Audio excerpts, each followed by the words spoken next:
Good evening बच्चों। अभी कल हम लोग देख रहे थे 1.5 जो वर्ड प्रॉब्लम्स मैंने स्टार्ट किया था, 4 सम हो गए थे। और मैंने बताया था कि आखिरी के जो 2 सम हैं वो काफ़ी इंपॉर्टेंट हैं। आप देख भी सकते हैं क्यों। क्वेश्चन नंबर 5 बहुत बड़ा सा दिख रहा है, लेकिन इतना ध्यान रखना, मैथ्स में जब कभी कुछ बहुत बड़ा लिखा होता है इसका मतलब उसने आपको बहुत कुछ समझाया हुआ होता है। तो उसका एक ही रास्ता है, उस सम को रीड करना। चलो रीड करते हैं। क्वेश्चन कह रहा है कि टू टाइप्स ऑफ बॉक्सेस, हमको वैसे भी दो चीज़ें चाहिए होती हैं। Two types of boxes A and B are to be placed in a truck. एक ट्रक में दो बॉक्स रखने हैं, ए और बी, और उनकी कैपेसिटी कितनी है? किसकी? ट्रक की capacity. Truck having capacity of 10 tons. Truck की कैपेसिटी 10 टन है। अच्छा आगे देखिए, when 150 boxes of type A or 100 boxes of type B are loaded in the truck, it weighs 10 tons। तो भाई ठीक है, इसका मतलब A का बॉक्स अगर 150 रखा और B वाले बॉक्स 100 बॉक्स रखे तो 10 टन हो जाता है, मतलब ट्रक फुल हो जाती है। आगे कहता है but when 260 box of type A is loaded in the truck, it can still accommodate 40 boxes of type B. तो टाइप बी के 40 और टाइप ए के 260 बॉक्स भरेंगे तो भी ट्रक फुल हो जाता है। So that it is fully loaded. Find the weight of each type of box. तो हर टाइप ऑफ बॉक्स का वेट निकालो। अब बच्चों इसमें प्रॉब्लम किधर है? प्रॉब्लम इधर है। ये जो टन दिया हुआ है ना, अगर मैंने यहाँ पे टन लिखा तो देखो ये छोटा नंबर है 10, और 10 के लिए फिर मुझे 150 और 100 लेने में थोड़ी तकलीफ हो जाएगी। तो स्टार्टिंग में ही थोड़ा सा हम यहाँ पे सॉल्व कर देते हैं कि टन का मतलब क्या होता है। एक टन का मतलब कितना होता है बच्चों? देखो, एक होता है किलो, किलो से बड़ा होता है क्विंटल, क्विंटल होता है 100 किलो, और टन होता है 1000 किलोज। सो एक टन का मतलब 1000 किलो। तो फिर 10 टन का मतलब कितना होगा? 10 टन का मतलब होगा 10,000 किलोग्राम्स। ओके, तो इस तरह से हमने पहले स्टार्टिंग में बता दिया कि टन का मतलब कितना किलोग्राम। अब हमारे पास दो बॉक्सेस है, ए और बी। लास्ट में क्वेश्चन क्या पूछ रहा है? Find the weight of each type of box, यानी कि एक बॉक्स में टोटल कैपेसिटी कितनी है। तो भैया हम मान लेते हैं, let the weight of box A is equal to X kilogram, क्योंकि मैं सारा सम किलोग्राम में करने वाला हूं, और weight of box B is equal to Y kilogram, है ना। एक्स किलोग्राम और वाई किलोग्राम ले लिया। अब मैं देखूंगा by first condition. First condition क्या कहता है बच्चों? देखिए यहां पे पढ़िए, when 150 boxes of type A, type A में एक में x रहता है तो दो में कितना रहेगा? 2x। तीन में कितना रहेगा? 3x। कितना लिया है? 150। तो इसका मतलब ये आएगा 150x प्लस बी वाला बॉक्स कितना लिया बच्चों? 100 बॉक्स। तो ये हो गया 100y। 150x plus 100y is equal to, आखिर ये दोनों मिला के होगा कितना? जितना ट्रक को भरना है। ट्रक को कितना भरना है? 10 टन। 10 टन का मतलब कितना किलोग्राम बच्चों? 10,000 किलोग्राम्स। सब कुछ किलोग्राम में है। क्या ये सिंप्लीफाई हो सकता है? हाँ, सब में मैं 10 से डिवाइड कर देता हूं, जीरो जीरो थोड़ा कैंसिल हो जाएगा। तो मैं लिख सकता हूं 15x plus 10y is equal to 1000। ये हुआ मेरा इक्वेशन नंबर 1। मैंने क्या किया? दोनों पक्षों को 10 से डिवाइड कर दिया, एक एक जीरो कम कर दिया। तो ये हो गया मेरा फर्स्ट कंडीशन। अब आइए देखते हैं second condition. So by second condition, second condition क्या कहता है? सेकेंड कंडीशन पढ़ते हैं यहां से। वो कह रहा है कि बट यहां से second condition, when 260 box of type A, तो 260 box of type A are loaded in the truck, it can still accommodate 40 box of type B. तो 40 बॉक्स ऑफ टाइप बी, तब जाके वो फिर से 10 टन भर जाएगा, यानी कि 10,000 किलो हो जाएगा। फिर से एक एक जीरो कम कर लेंगे हम, इसका मतलब 26x plus 4y is equal to 1000। ये हुआ हमारा इक्वेशन नंबर 2। तो बच्चों यहां तक बड़ी इंपॉर्टेंट कड़ी थी आपके लिए कि आपने इक्वेशन को सिंप्लीफाई कर लिया। तो हमने ये दो इक्वेशन फाइंड आउट कर लिया, एक इक्वेशन था ये और एक इक्वेशन था ये। अच्छा, अब मुझे ये लग रहा है कि हम इस इक्वेशन को और थोड़ा छोटा कर सकते हैं। जैसे 2 से डिवाइड कर दूं तो ये 2y हो जाएगा, इसको 5 से डिवाइड कर दूं तो ये 2 हो जाएगा। तो हमारा ना इक्वल होने का चांस बढ़ जाएगा। चाहो तो कर लो, नहीं तो सिंपल काम करो, 4 से इसको मल्टीप्लाई करो, 10 से इसको मल्टीप्लाई करो, तब ये काम होगा। तो बेटर है कि मैं एक काम करता हूँ, इसमें 5 कॉमन ले लेता हूँ। अगर मैं 5 कॉमन ले लूंगा बच्चों तो ये क्या आ जाएगा, 5 तिया 15, 5 दूना 10, और ये हो जाएगा 5 दूना 10, 5 दूना 10। तब मैं इसको इक्वेशन नंबर 1 दूंगा बजाय इसके। यानी मैंने पहले तो 0 कट किया, बाद में मैंने 5 कॉमन ले लिया, और इसमें क्या करता हूं मैं 2 कॉमन ले लेता हूं। 2 कॉमन ले लूंगा तो ये क्या हो जाएगा 13x, 2 दूना 4 2y, 2 पंचे 10 500। अब इसको मैं इक्वेशन नंबर 2 बोलता हूं बजाय इसके। आप समझ सकते हैं ना, ये अगर मैंने कॉमन ले लिया तो इसका फायदा क्या हुआ। यहां देखो 2y आ चुका है, यहां भी 2y है। अब ये ज्यादा इजी है सॉल्व करना, दोनों 2y है, सिर्फ क्या करूंगा मैं सब्ट्रैक्ट कर दूंगा और y कैंसिल हो जाएगा। तो मैं इक्वेशन 2 में से इक्वेशन 1 को सब्ट्रैक्ट करता हूं। तो भैया सब्ट्रैक्ट इक्वेशन 1 फ्रॉम 2, क्योंकि 2 थोड़ा बड़ा है। 13x plus 2y is equal to 500, equation number 2।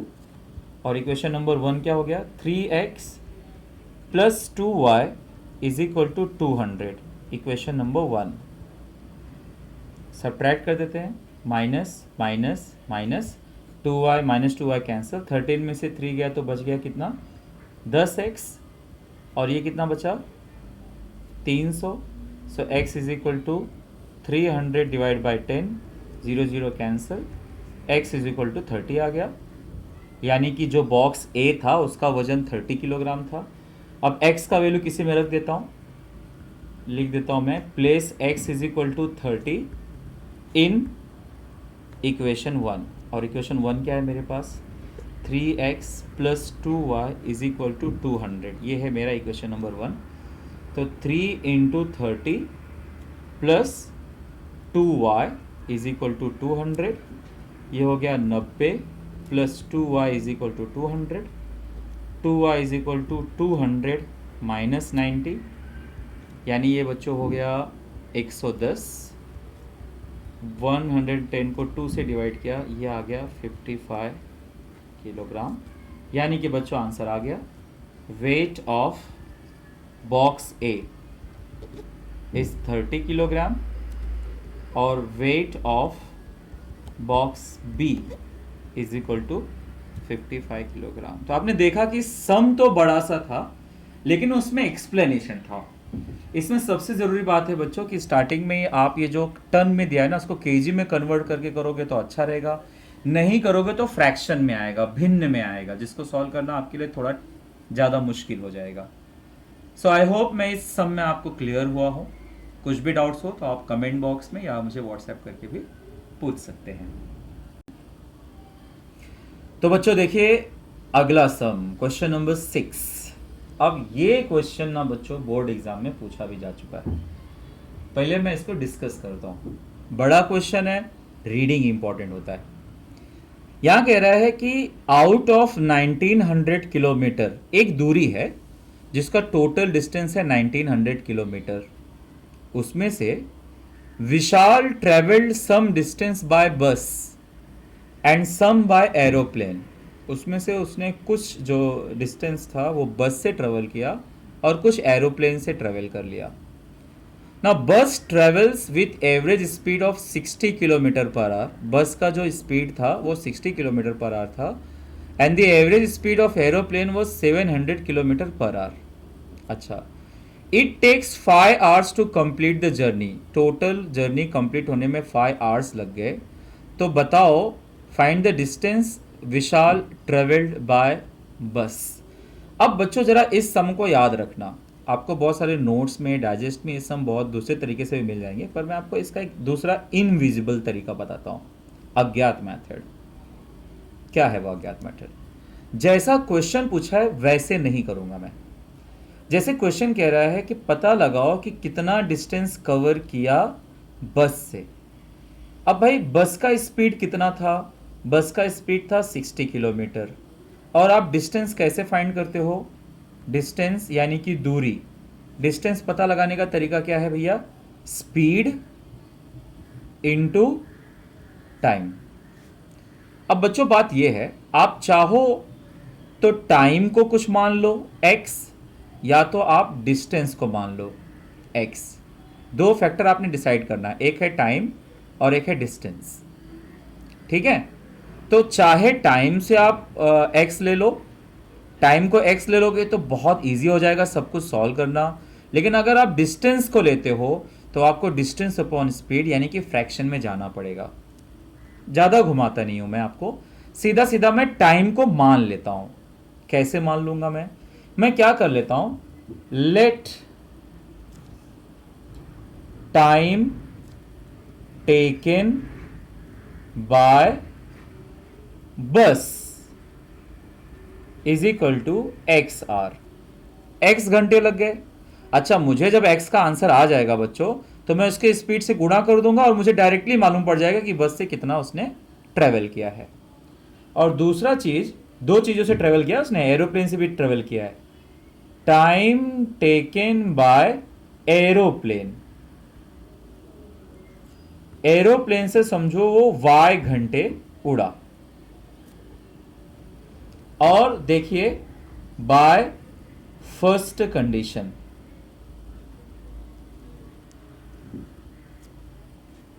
सुन लेना। हाँ, वो कह रहा है कि जो उन्होंने टोटल ना एक्चुअली 5 आवर्स ट्रेवल किए, टोटल 5 आवर्स। देख रहे हो, हमने x घंटे ले लिए, y घंटे ले लिए। हालांकि ये सेकेंड कंडीशन है, मैं इसको क्योंकि मुझे बहुत जल्दी से इसका आंसर मिल जा रहा है इसको मैं फर्स्ट कंडीशन मान लेता हूं। टोटल टाइम्स कितना लिया उसने? 5 आवर्स। मैं यहां पे लिख भी देता हूं, total time travelled is equal to 5 hour. इसका मतलब x plus Y is equal to 5 hour. इसका मतलब मेरा इक्वेशन क्या हुआ?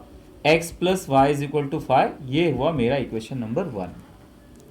ये टाइम को अज्यूम करने की वजह से फायदा हो गया। अब मैं ले लेता हूं by second condition. Second condition को किस तरह से मानूंगा मैं? सेकेंड कंडीशन में स्टार्टिंग वाला लेता हूं। टोटल कितना डिस्टेंस ट्रेवल किया उन्होंने बच्चों? 1900 से। अब मैं फॉर्मूला लगा लूंगा यहां पे स्पीड और टाइम का। ठीक है, मैं यहां पे बता देता हूं, since distance is equal to speed into time, तो यहीं पे पता लगा लो।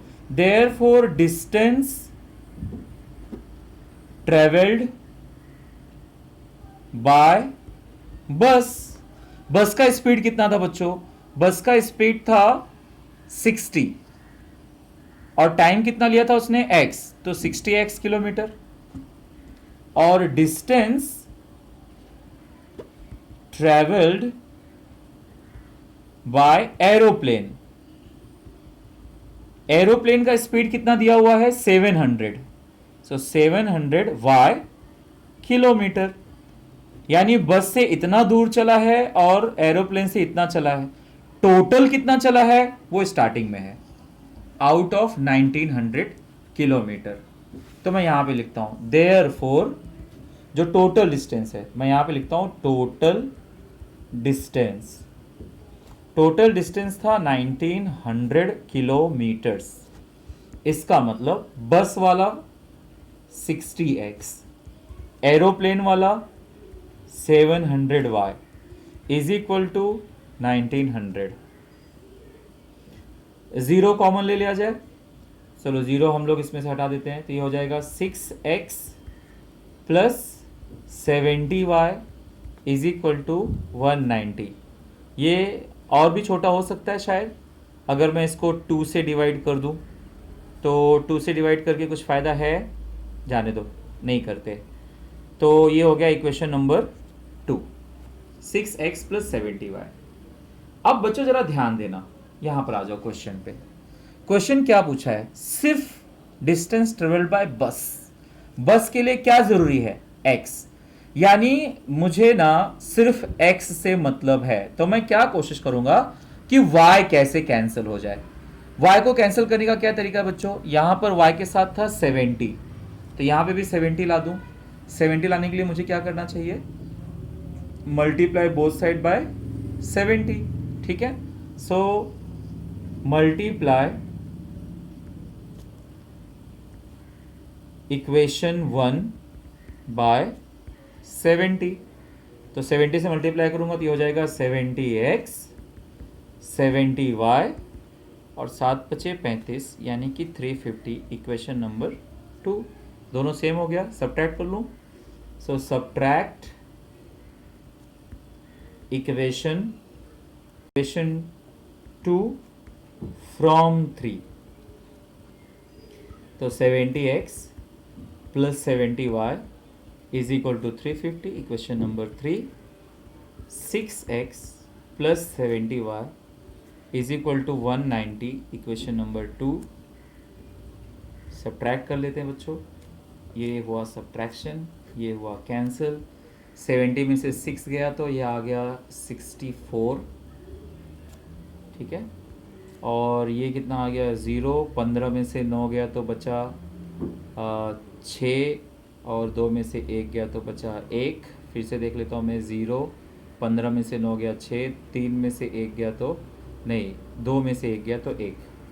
तो x इज इक्वल टू आ गया 160 डिवाइड बाई 64 और ये सिंप्लीफाई कर लो, ये आ गया 4 1 के 4, 4 6 24, ये हो गया 4 चौक 16, 0, 4 चौक 16, 4 दहमा 40, 2 दूना 4, 2 पंचे 10 यानी 5/2। लेकिन ध्यान रखो 5/2 जो आया ये घंटे आ गया कि बस से इतने घंटे चला, करीब 2.5 घंटे चला। देयरफॉर डिस्टेंस ट्रेवल्ड बाय बस, वो हमने माना था कितना डिस्टेंस ट्रेवल्ड बाय बस? डिस्टेंस ट्रेवल्ड बाय बस आ गया 60x। ये आ गया 60x, 60 इंटू 5/2, ये आ गया बच्चों 30, यानी 30 इंटू 5 यानी कि 150 किलोमीटर्स। तो ये एक जरा सा अच्छा सम था, थोड़ा उल्टा सम था, जैसा लास्ट में पूछा था वैसा अज्यूम हमने नहीं करा। कल ही मैंने बताया था कि ये जो 2 सम है वो बड़े सम है, इसको हम अगले लेक्चर में कवर करने जा रहे हैं बच्चों। इसमें और वर्ड प्रॉब्लम्स है, वो है प्रॉब्लम सेट में। प्रॉब्लम सेट में कुछ 4 सम है और कुछ सॉल्व्ड एग्जाम्पल में है। तो वो प्रॉब्लम सेट वाले वर्ड प्रॉब्लम और सॉल्व्ड वाले वर्ड प्रॉब्लम्स ये मैं आपको अगले लेक्चर में कवर करके दूंगा। तो ये 1.5 इसी के साथ कंप्लीट हुआ। अच्छे से पढ़ना, अच्छे से रिवीजन करना, डाउट आप पूछ सकते हो। आज के लिए इतना ही। Thank you so very much.